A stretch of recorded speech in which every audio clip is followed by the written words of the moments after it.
Here I've got Samsung Galaxy A6, and let me show you how to activate and use camera timer on the following device.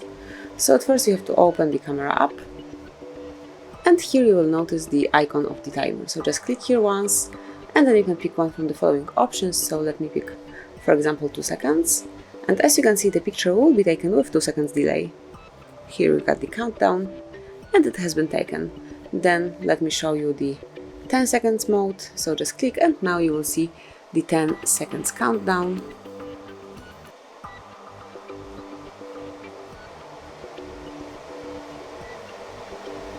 And that's it. As you can see, the photo has been taken.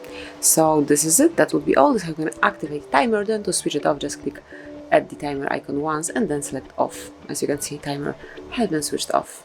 So that would be all. This is how you can activate camera timer in Samsung Galaxy A6. Thank you for watching. Please subscribe our channel and leave the thumbs up.